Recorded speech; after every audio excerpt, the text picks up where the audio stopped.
बेटा हम लोग आज डिस्कस करेंगे आरबीसी। बेटा ध्यान देना, ये जो आरबीसीज हैं इनको हम रेड ब्लड सेल क्यों कहते हैं? क्योंकि इनका अपीयरेंस जो हमें मिलता है वो मिलता है रेड।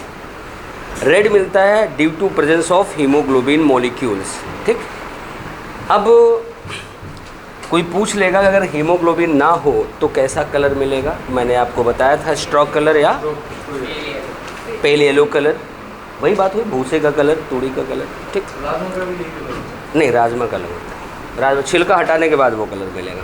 ठीक, राजमा चावल ज़्यादा पसंद है क्या? हाँ, ऐसे कहीं पढ़ा था?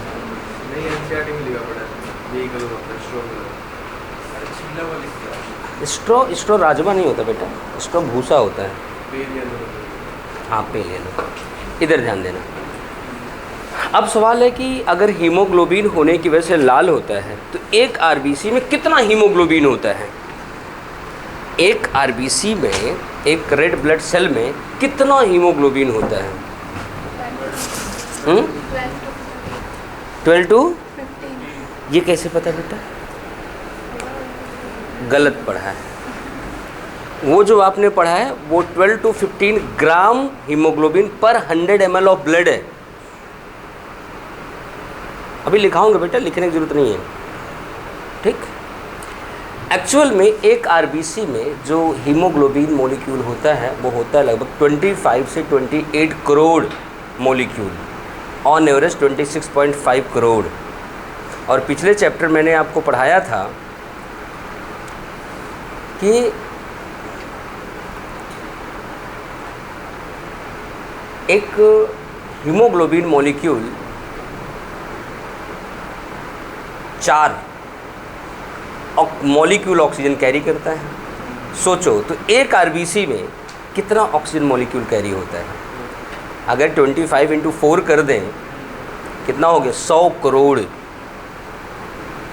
इतना ऑक्सीजन एक आरबीसी कैरी करता है। चलो ये आपके मुद्दे की बात नहीं। मुद्दे की बात ये है कि आरबीसी हमारी पेल येलो कलर होती है, हीमोग्लोबिन की वजह से ये रेड अपीयरेंस में आती है। हीमोग्लोबिन हमारे ब्लड को कलर प्रोवाइड कर रही है, इसलिए हीमोग्लोबिन को हम लोग कहते हैं ब्लड पिगमेंट। क्या बोलते हैं? Blood pigment. और यही हीमोग्लोबिन रेस्पिरेटरी गैसेज O2 और CO2 को ट्रांसपोर्ट करने में भी हेल्प करती है, इसलिए हमें इसे रेस्पिरेटरी पिगमेंट भी कहना पड़ता है। मतलब हीमोग्लोबिन हमारा ब्लड पिगमेंट और रेस्पिरेटरी पिगमेंट दोनों है, कह सकते हैं। आगे बढ़ते हैं।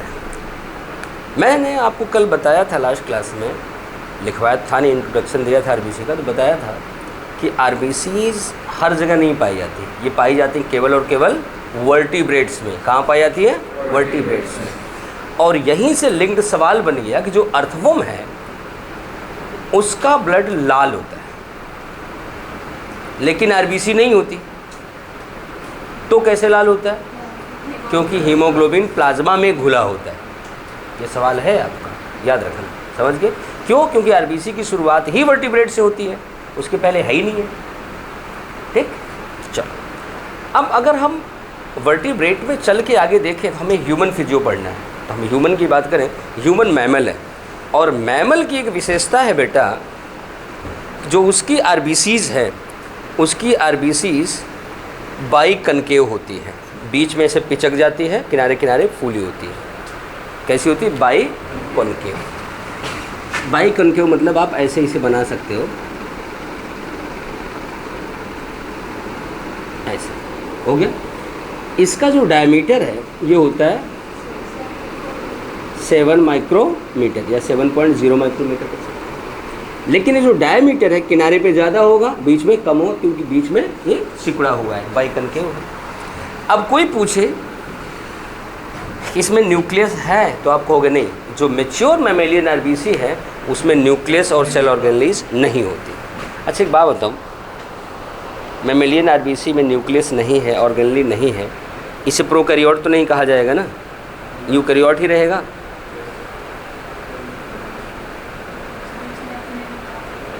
बेटा देखो, प्रोकैरियोटा पढ़ाऊँगा, मैं बताऊँगा, वहाँ एक लाइन पढ़ाई जाती है कि प्रोकैरियोट में न्यूक्लियस नहीं होता वेल डेवलप्ड। तो कन्फ्यूजन में न रहना, पहले न्यूक्लियस था, इसने अपने एडेप्टेशन के लिए निकाला है। किसके लिए निकाला था? एडेप्टेशन। कौन सा adaptation? For large numbers of haemoglobin molecules. Haemoglobin की लार्ज संख्या एडप्ट करने के लिए, एब्जॉर्ब करने के लिए इसने ऐसा किया था। और मैंने ये भी बताया था कि क्यों निकाला और कब निकाला। क्यों तो हो गया, कब निकाला ये भी बता दिया था मैंने कि यह निकालता है मैचुरेशन के दौरान एक स्टेज पे। उस स्टेज का नाम है रेटिकुलोसाइट स्टेज। क्या नाम था? Reticulocyte stage. रेटिकुलोसाइट स्टेज था जिसमें क्या कहते हैं, इसने अपने न्यूक्लियस और सेल ऑर्गेनेल को रिमूव किया था। ठीक हो गया। आगे देखते हैं। अब सवाल है कि आरबीसीज की संख्या जो है ह्यूमन की, क्या यही हर एनिमल में होती है? नहीं। पूरे अगर लिविंग वर्ल्ड की बात करें, एनिमल की बात करें, जहाँ जहाँ भी आरबीसीज हैं, अगर कंपेयर करें, वैसे है तो केवल वर्टिब्रेट में, अगर बात करें तो बेटा आपको बता दें दुनिया की सबसे बड़ी आरबीसीज जो हैं वो पाई जाती है एम्फीबिया में। कहाँ पाई जाती है? एम्फीबिया मतलब जो फ्रॉग वाला क्लास है। एम्फीबिया में एनिमल हैं, उनका नाम है, एक का नाम है एम्फीयूमा, एक का नाम है प्रोटियस। एम्फीयूमा और प्रोटियस दो ऐसे एम्फीबियन हैं जिनमें लार्ज साइज़ वाली आरबीसी पाई जाती है। अब दो सवाल मिल गया, किस क्लास में लार्ज साइज आरबीसी है? एम्फीबिया में। और उन एनिमल का नाम क्या है? एम्फीयूमा एंड प्रोटियस। हो गया। अब इसी से रिलेटेड सवाल बनेगा, अच्छा आपने बड़ा बता दिया तो छोटा बताओ, सबसे छोटे साइज़ की आरबीसीज कहाँ मिलती हैं? किस क्लास में? मैमल में। हम मैमल्स हैं, हमारे में सबसे छोटे साइज़ की मिलती है। और मैमल में किस एनिमल में सबसे छोटी मिलती है? Musk deer. मस्क डियर जानते हो ना? मस्क डियर क्या होता है?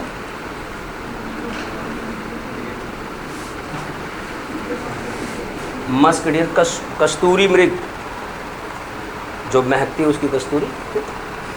यहाँ पर बेटा साइज पहुँच जाती है 80 माइक्रोमीटर। यहाँ पे साइज होती है 2.5 माइक्रोमीटर। कितना फ़र्क है? ये है दुनिया की स्मॉलेस्ट आरबीसी, है दुनिया की सबसे लार्जेस्ट आरबीसी। हो गई बात। अब बेटा साइज़ की बात होगी, हम बात करते हैं संख्या की, नंबर की।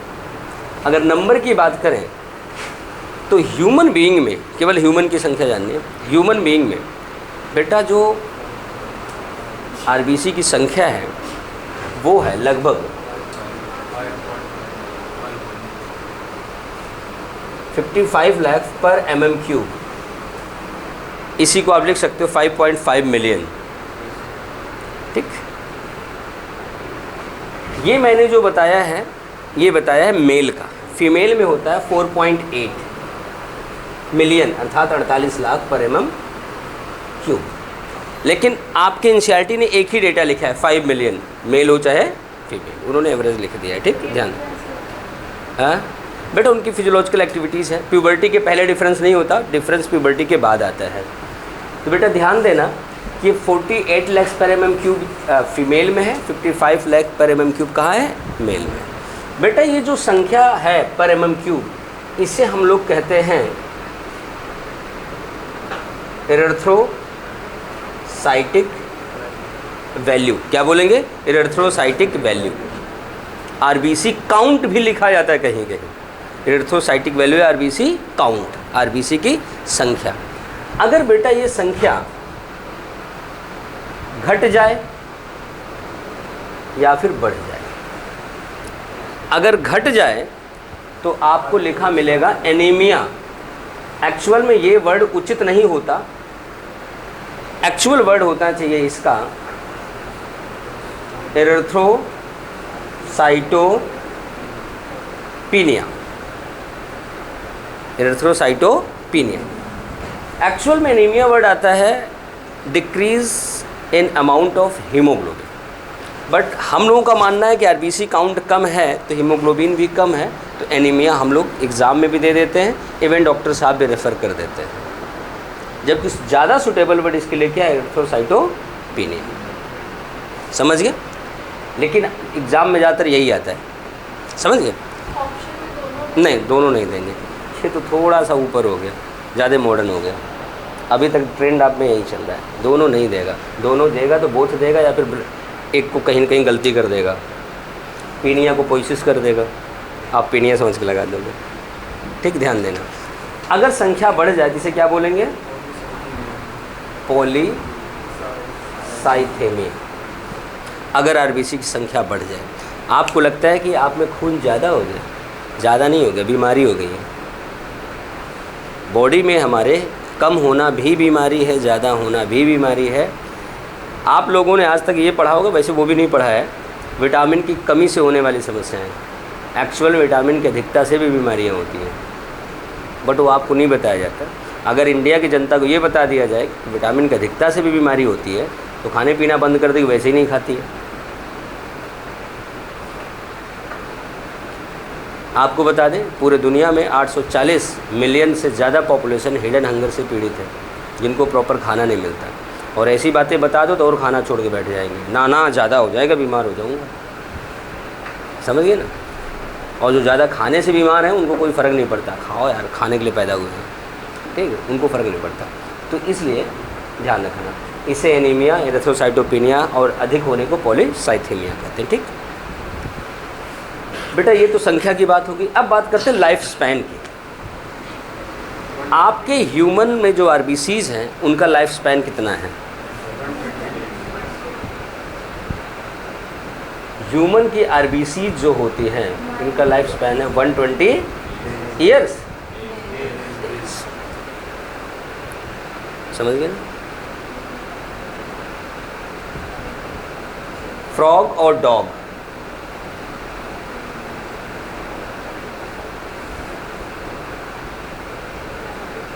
रैबिट।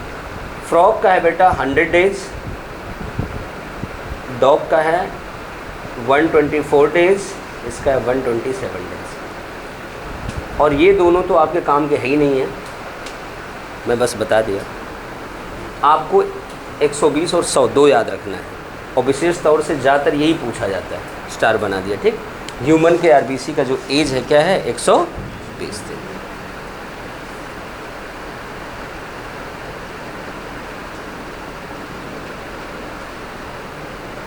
समझ गए? अब आपको बता दें, कभी कभी हमने देखा है कि जो हमारी आरबीसीज हैं, हमारी आरबीसीज हैं, ब्लड वेसल के भीतर ही ऐसे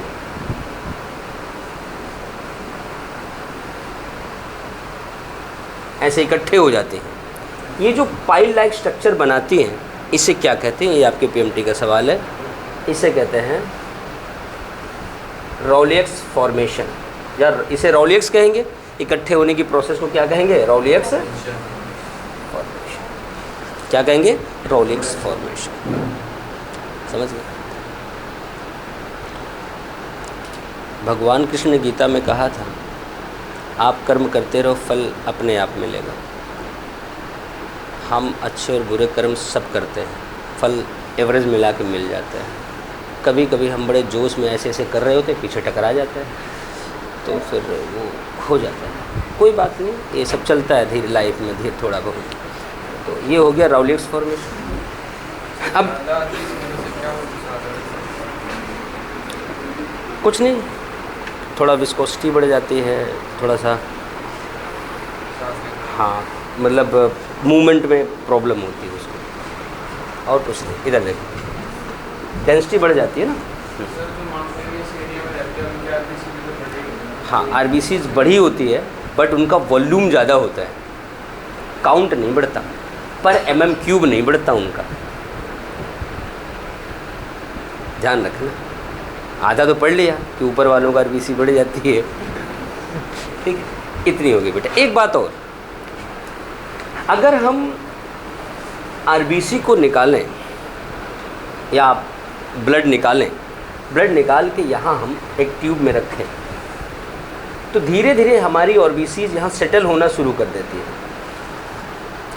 अगर ये मेल ह्यूमन है तो 0 to 5 mm पर आवर पहले घंटे में आएंगी। अगर आप फीमेल हो तो 0 to 7 mm पर आवर आएंगी। अगर ये टाइम पीरियड भी चेंज हो गया तो आप बीमार हो। ब्लड आपको बहुत कुछ बताता है कि आप कैसे हो, स्वस्थ हो कि अस्वस्थ हो। और बेटा ये जो सेडिमेंटेशन हो रहा है, किसका हो रहा है? एरिथ्रोसाइट का। क्या हो रहा है? सेडिमेंटेशन। पर आर लगा हुआ है तो इसे कहेंगे रेट। इसे कहते हैं बेटा ESR, एरिथ्रोसाइट सेडिमेंटेशन रेट। जिसका जिसका ब्लड टेस्ट हुआ है उसने देखा होगा वहाँ ESR लिखा होता है, CBC अगर करा हो तो। ये वही है, एरिथ्रोसाइट सेडिमेंटेशन रेट। समझ गए? सिरिंज मंगाते हैं, तुम्हारा ब्लड निकालते हैं, फिर करके दिखाते हैं। इधर देखो बेटा, टेस्ट ट्यूब है, हमने किसी का ब्लड लिया, ब्लड को भर दे, उसको रख दिया, किसकी RBC सारी सेटल होकर नीचे जम जाए। ये RBC तैर रही होती ना, उनको सेटल होना है। अगर वो मेल ह्यूमन है तो 0 से 5 मिलीमीटर पहले आर में इतनी हाइट आ जाएगी, 0 से 5 मिलीमीटर पर आर तक सेटल हो जाएगी। और फीमेल में 0 से 7 मिलीमीटर होता है, ठीक। या पहले आर में जमेंगी नहीं, या फिर मैक्सिमम 5 तक आएंगी, तो उसमें मैक्सिमम 7 तक आएंगी, 0.7 तक। वो पॉइंट कर दे मैंने, 0 to 7 तक, जब तक पूरा इकट्ठा ना हो जाए। सेटलिंग तो होगी। ये हमें स्पीड देखनी होती है, इसे कहते हैं रेट। पर टाइम लग गया, पर जैसे पर मिनट, पर जहाँ लग गया वो रेट हो जाता है, पता ही नहीं आपको, तो इसे कहेंगे एरिथ्रोसाइट सेडिमेंटेशन रेट। इतनी बात आ गई। अब बात आती है बेटा कि जो RBC है, हमारी RBC वो भी एक सेल है, कोशिका है, सेल है। आपने 9th में एक वर्ड पढ़ा होगा, ऑस्मोसिस। कितने लोगों ने 9th पढ़ा है? कौन कौन बिना 9th के 11th में आया है? अच्छा, कोई नहीं, सब ने 9th पढ़ा है। तो बेटा ध्यान देना कि वहाँ एक वर्ड ऑस्मोसिस पढ़ा था। ऑस्मोसिस क्या होता है बेटा? कि जब किसी भी सॉल्यूशन को प्योर सॉल्वेंट से सेमी परमेबल मेम्ब्रेन के थ्रू अलग करें तो सॉल्वेंट सॉल्यूशन की ओर मूव करने लगता है, अपने हायर कंसंट्रेशन से लोअर कंसंट्रेशन की ओर। कुणाल, तुम भी सुन लो। कुणाल नहीं, विशाल, क्या नाम है तुम्हारा? अच्छा, तो सौरभ क्यों बता रहा था? कितने नाम है तेरे? यहीं से है ना? कराची से तो नहीं है? हाँ, नहीं, वो लोग नाम बदल के आते हैं ना। तो इधर ध्यान, नहीं कुछ भी हो सकता है। इंडिया में किसी का भी आधार कार्ड बन जाता है, ठीक। इधर ध्यान देना। तो उसी तरह बेटा अगर यहाँ पे हमने RBC रखा, एक सवाल आता है, इसलिए इतना मुझे बताना पड़ रहा है। पूछा जाता है कि NaCl का कौन सा कंसंट्रेशन RBC के आइसोटोनिक है। बेटा देखो, जो छोटे बच्चों को पढ़ाया जाता है 9th में या 11th में, ज़्यादातर टीचर हमारे ये कर देते हैं, बेटा कंसंट्रेशन बराबर हो दोनों का ना तो आइसोटोनिक, जिसका ज़्यादा है वो हाइपरटोनिक, जिसका कम हो हाइपोटोनिक, यही पढ़ाते हैं ना। बट बेटा ये गलत है। ये सिर्फ एक सिस्टम है कि आपका समझ में आ गया, हाँ जी बस सही हो गया, आंसर सही हो जाता है। टोनिक वर्ड बेटा यहाँ ऑस्मोटिक प्रेशर के लिए आता है। अगर दो डिफरेंट सॉल्यूशन को एक सॉल्वेंट से अलग करो, दोनों का ऑस्मोटिक प्रेशर अगर बराबर है तो आइसोटोनिक है, और जिसका ऑस्मोटिक प्रेशर ज़्यादा है वो हाइपरटोनिक है, जिसका कम है वो हाइपोटोनिक। लेकिन जुगाड़ सिस्टम में बता दिया जाता है कि कंसंट्रेशन बराबर है तो आइसो, क्योंकि दोनों का ऑस्मोटिक प्रेशर लगभग बराबर रहेगा। समझ गए ना? और ये चीज़ जुगाड़ सिस्टम गलत कहाँ होता है, जब मैं ऑस्मोसिस पढ़ाऊँगा प्लांट में तो बताऊँगा, देखो यहाँ गलत हो जाएगा, ठीक। वो देखो बेटा, जो शॉर्टकट है वो हमेशा काम नहीं आता।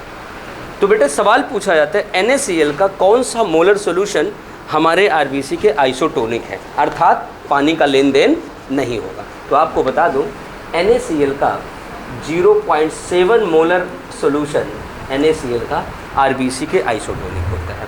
अगर RBC को हम लोग 0.7 मोलर NaCl के सोल्यूशन में डाल दें, उठा लो डाल दें, तो वहाँ पर वाटर का मूवमेंट नहीं होगा। क्यों? क्योंकि आइसोटोनिक है।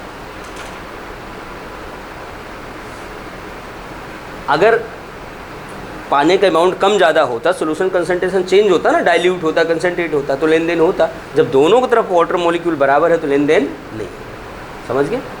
अगर जैसे मान लो तुम्हारे जेब में 10 रुपये है, मान लो वैसे हो या हो ना या फिर ज़्यादा हो, मान लो 10 रुपये, और इसके जेब में 5 रुपये, जबकि जेब नहीं है इसके पास, ठीक। अब पैसा बराबर करना हुआ तो क्या होगा, तुम्हारी तरफ से इधर पैसा जाएगा तभी बराबर होगा। अगर दोनों में 10-10 है, मैं कहूँ बराबर करो, बराबर तो ही है, लेन देन तो होना नहीं है। वही कहानी है, 0.7 मोलर NaCl और RBC के अंदर जो साइटोप्लाज्म है उसका कंसंट्रेशन लगभग इतना है कि वाटर का मूवमेंट नहीं होता, इसीलिए कहा जाता है आइसोटोप। हो गया? इतनी बात करने के बाद हमें ये पता होना चाहिए कि RBCs बनती कहाँ हैं और बनने की प्रोसेस को कहते क्या हैं और बनाने में हेल्प कौन करता है।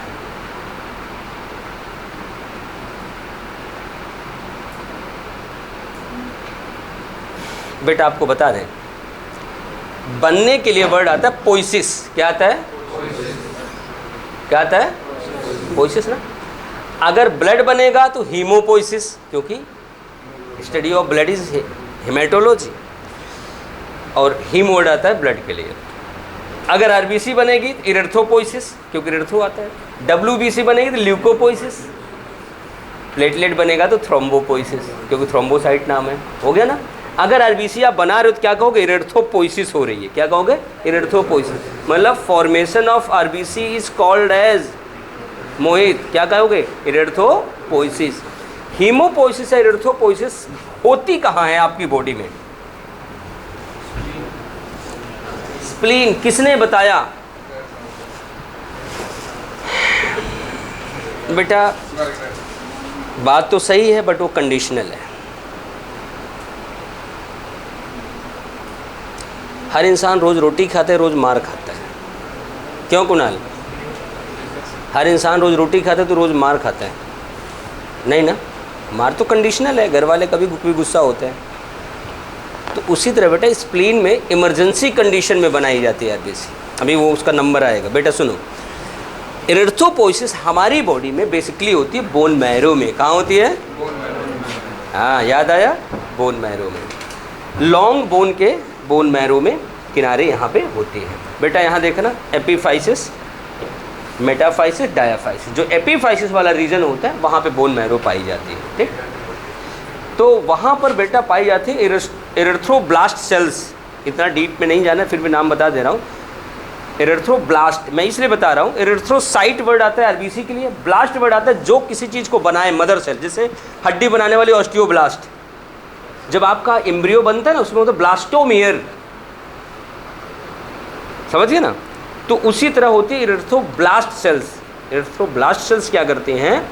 डिवाइड होकर के बार बार RBCs फॉर्मेशन करते हैं, और इसको बनाने के लिए एक जो एजेंट काम करता है, हार्मोन काम करता है, उसका नाम इरेथ्रोपोइटिन।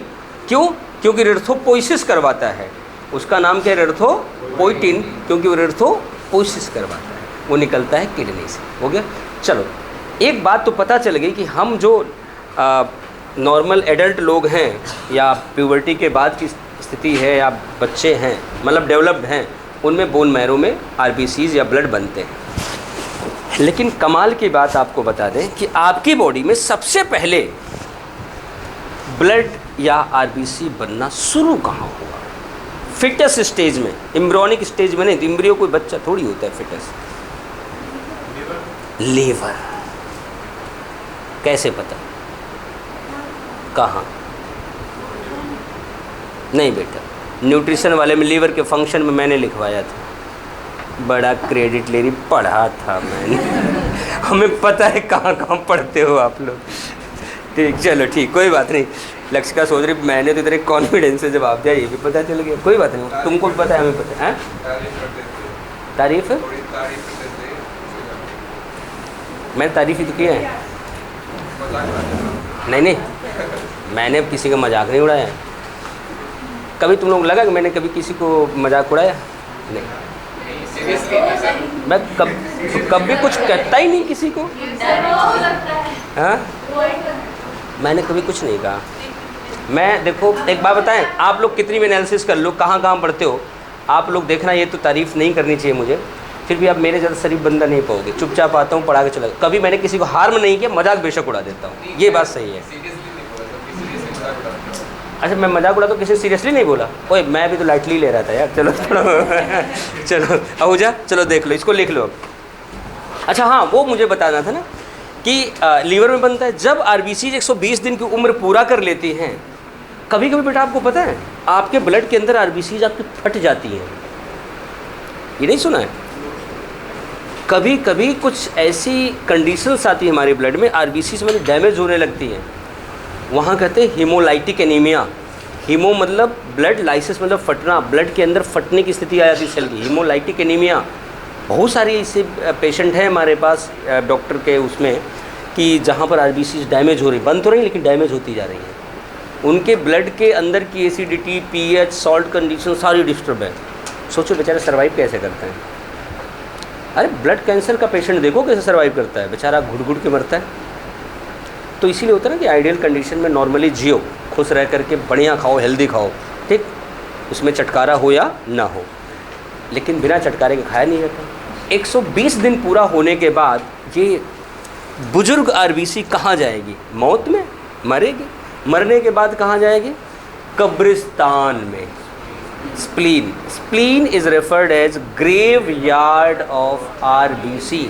कभी सुना है कि किसी ने मेरे से बताया था क़यामत के दिन सारे मुर्दे जिंदा होके खड़े हो जाएंगे कब्र वाले, इसीलिए तो दफनाए जाते हैं जिससे उनको जिंदा किया जा सके। ये चीज़ आगे तुम्हें बुरा माना, मैं कहा ये कौन सा कंसेप्ट है? फिर मुझे आरबीसी याद आई।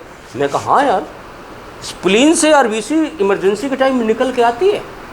उसी स्प्लीन को हम लोग कहते हैं ब्लड बैंक। क्या बोलते हैं? बोलते हैं ना, उसी कब्रिस्तान देखो मुर्दे खड़े होके आ रहे हैं। कंसेप्ट सही है, सही है ना? जो भी हो, सबका अपना अलग अलग कंसेप्ट है। आप किसी का मजाक नहीं उड़ा सकते और किसी को रिलेट नहीं कर सकते, ये गंदी बात है। तो आपको ध्यान देना है कि 120 दिन बाद आरबीसीज कहाँ चली जाती हैं? स्प्लीन में। इसलिए उसे कहते हैं ग्रेव यार्ड ऑफ आरबीसीज। और बेटा जैसे आपको इंजरी हुई, चोट लगी, एक्सीडेंट हुआ या कोई ऐसी बीमारी हुई कि ब्लड का ज़्यादा लॉस हो रहा है, तो इमीडिएट ब्लड प्रोडक्शन के लिए जो चाहिए वो चाहिए एरिथ्रोपोइटिन। एरिथ्रोपोइटिन किडनी से निकलेगा, ये भी बता दूं। आपको लगता है आपकी किडनी बस फिल्ट्रेशन का काम करती है? भाई साहब ब्लड बनाने में भी हेल्प करती है, समझ गए ना? ये जो किडनी है वो निकालेगी एरिथ्रोपोइटिन हार्मोन, जो सीधे जाएगी यहाँ से घूम के यहाँ स्टमक के नीचे स्प्लीन पे, और स्प्लीन को कहेगी भाई अपने कब्रगाह से कुछ आरबीसी निकाल के दो, और वहाँ से बहुत सारे आरबीसीज फॉर्मेशन होके बाहर निकल आएगी। वो दोनों काम करती बेटा, ओल्ड आरबीसीज को डिसइंटीग्रेट करने में भी हेल्प करती है और नई आरबीसी के बनाने में भी हेल्प करती है। इसलिए उसे ब्लड बैंक भी, इमरजेंसी ब्लड बैंक क्या कहा जाता है? Emergency blood bank. हो गया? अब आरबीसीज मेंशन करा दें क्योंकि हमें पता है इसके आगे हो भी नहीं पाएगा। RBCs are found in vertebrates. अब तक क्या कर रहे थे? थैला खोल लेना चाहिए था। अच्छा, ये है पॉइंट वाली बात। RBCs are found in vertebrates. ऐसा मैं इसे लिखवाया, मैं ये भी लिखवा सकता था RBCs are character of vertebrate, ठीक? तो लेकिन आपको ये सरल भाषा में लिखा दिया, फाउंड इन वर्टिब्रेट्स मतलब पीछे जहाँ भी ब्लड लाल मिलेगा वहाँ आरबीसीज नहीं है। तो स्टार पॉइंट बना के लिखना। RBCs are absent in earthworm. RBCs are absent in earthworm. Earthworm Annelida है, वर्टिब्रेटा नहीं है। Earthworm, earthworm absent in earthworm.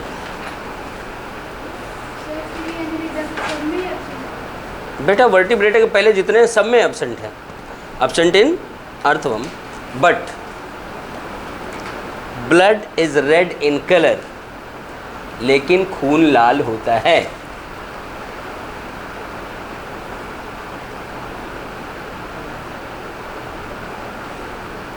लाल होता है क्यों? Because haemoglobin is plasma. Haemoglobin is dissolve in plasma. Haemoglobins are present in plasma लिखो, dissolve क्या होता है, haemoglobins are present in plasma, but book में डिजोल्व भी लिखते हैं लोग, प्रेजेंट इन प्लाज्मा। हो गया, आगे लिखो। RBCs are red in colour, नहीं normal, RBCs are red in colour due to presence of haemoglobin molecules.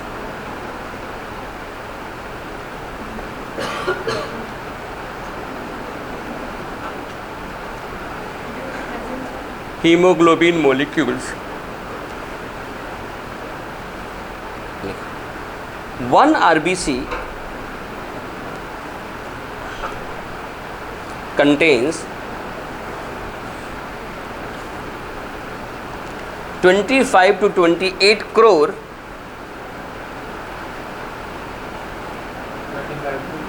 25 से 28 करोड़ हीमोग्लोबिन मॉलिक्यूल्स। ब्रैकेट लिखना,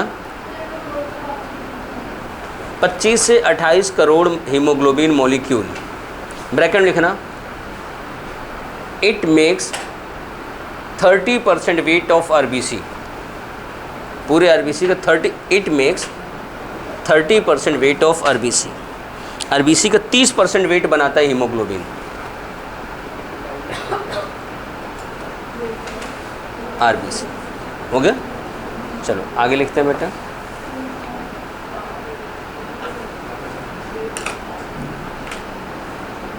देखो, RBCs are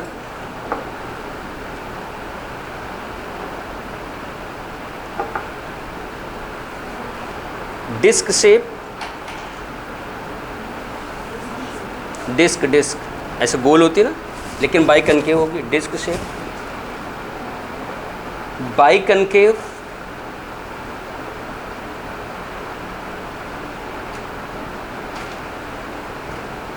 and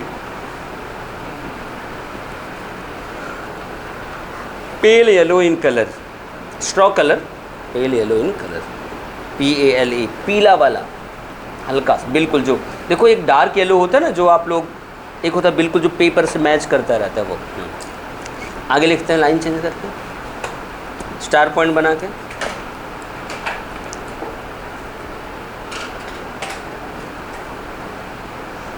Mammalian RBCs are enucleated,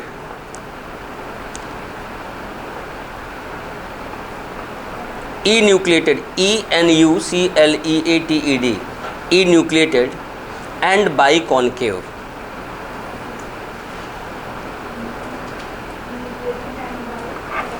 biconcave, while जबकि बिना न्यूक्लियस का, जैसे होता है ना, होता है अपने बच्चों के ग्रुप में फ्रेंड एक्स फ्रेंड, ई मतलब होता है पुराना, मतलब पहले था, उसी तरह ई न्यूक्लिएटेड। हाँ, ये बड़ी जल्दी समझ में आ जाता है। हाँ, फिजिक्स केमिस्ट्री बायो नहीं समझ में आती। ठीक, चलो लिखो, कहाँ थे?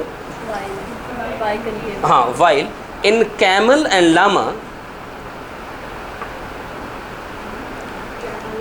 ऊंट और लामा, हाँ लामा, LA वो लाम्बा होता है, लामा, LAMMA होता है, बट बुक वाले LAMA लिखते हैं, ठीक, हाँ LAMA, लामा। ये क्या है लामा पता है? ऊंट के मौसी का लड़का है, छोटा होता है, डबल कुबड़ वाला होता है, देखा है ना, गर्दन थोड़ी सी ऊंची होती है। हाँ, मौसी का लड़का है तो लिखो, कहाँ थे? While in camel llama oval RBCs are found,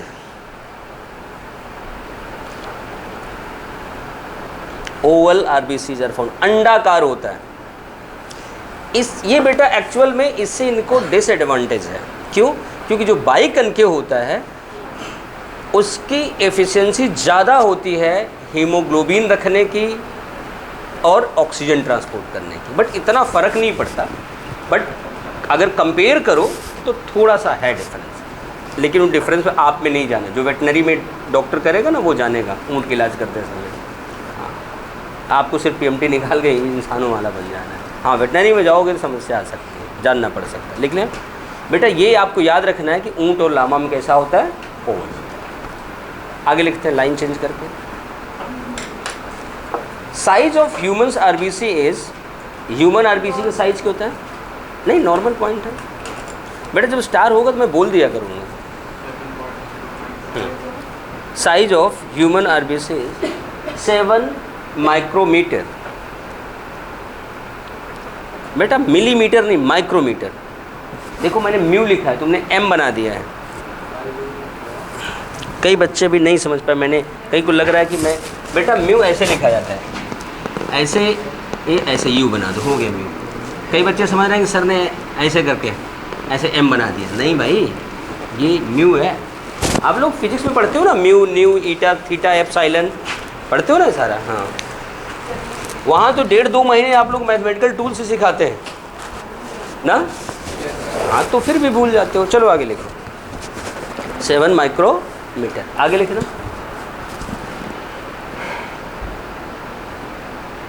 smallest size of RBCs is found in, या smallest RBCs are found in, कहाँ पाई जाती हैं? मैमल्स, ब्रैकेट में musk deer, mammals, musk deer, MUSK, कस्तूरी मृग। सुना है ना, कस्तूरी कुंडल में से मृग ढूंढे बन माए, गढ़ गढ़ व्यापी राम है दुनिया देखे।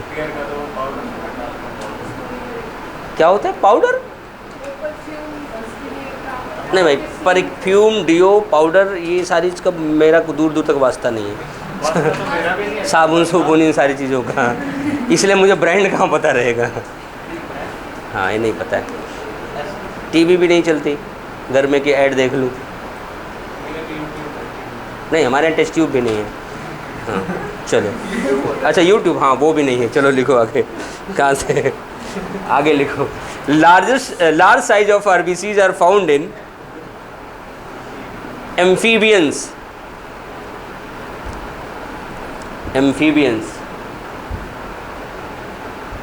ब्रैकेट में Amphiuma and Proteus, Amphiuma and Proteus, Amphiuma and Proteus.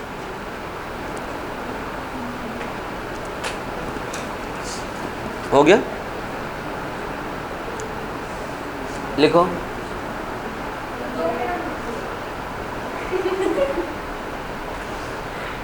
मैं तो बेटा रुका बैठा पड़ा हूँ।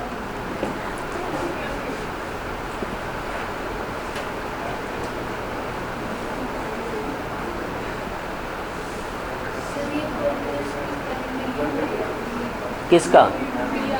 PROTEUS, Proteus. लिख लिया बेटा? चलो आगे लिखो, लिखो लिखो लिखो।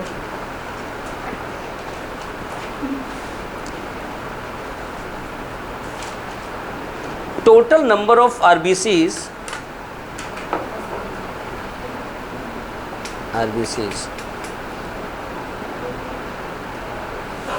in per mm cube of blood is called as erythrocytic value. Number of RBCs in per mm cube of blood, per mm cube of blood is called as erythrocytic value. Spelling लिखी हुई board पे बेटा, erythrocytic value और RBC count, और RBC count।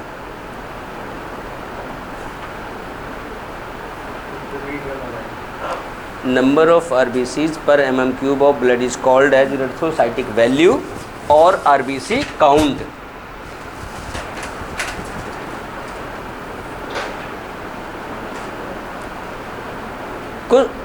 कुछ खुराना, कुछ नाम है, खुश नाम है उसका, कृष। वो कल भी नहीं आया था, बुखार हो रहा है।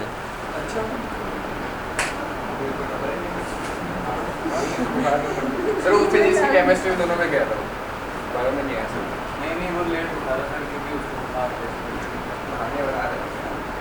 कुछ नहीं, इन दोनों कुरकुरे खिला रखा है, तुम्हें नहीं खिलाया, तुम चुगली कर रहे हो। चलो लिखो आगे, लिखो। हाँ, चुगली करे बेचारे की। कहाँ थे? और RBC काउंट हो गया बेटा, लिखना अब इस बात को मेंशन करना, आरबीसी काउंट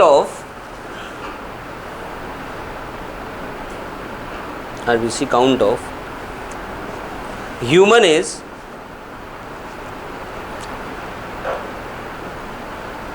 5 मिलियन। अब ब्रैकेट लिखना, in male human 5.5 million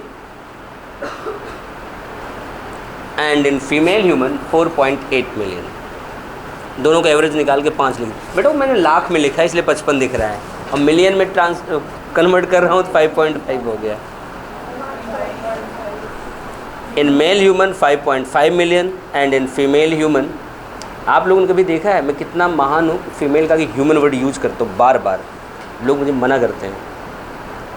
and in female human 4.8 million, कईयों को समझ में नहीं है, देर में समझ पाया 4.8 मिलियन। उसमें ऐसा क्या बेटा तुम उसको लटका के रखे हो, रख दो पीछे, क्या है ऐसा? खाने के लिए कुछ लेकर आई हो? कुछ भी नहीं है, घर वाले खाने के लिए कुछ नहीं देते। अच्छा ठीक है, आगे लिखो, देखते हैं। लिख लिया? आगे लिखना, अगले पॉइंट पे लिखना, स्टार बना के 2 स्टार लिखाऊंगा। इफ़ आरबीसी काउंट डिक्रीज या डिक्रीजेस, कुछ भी लिखो, if RBC count decreases then called as, क्या कहोगे? एनीमिया और एरिथ्रोसाइटोपिनिया। ये लिखा है बेटा मुस्कान, एनीमिया और एरिथ्रोसाइटोपिनिया। देख लिया?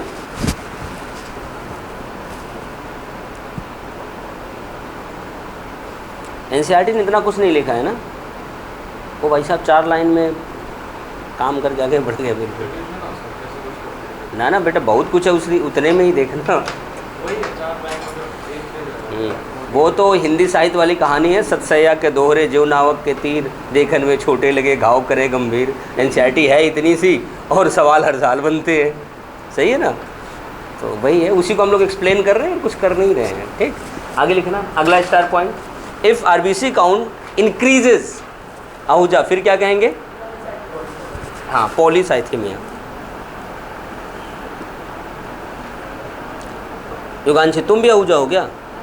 अच्छा, क्यों आहूजा बोलने में तुमने आंसर दिया था। Called as polycythaemia.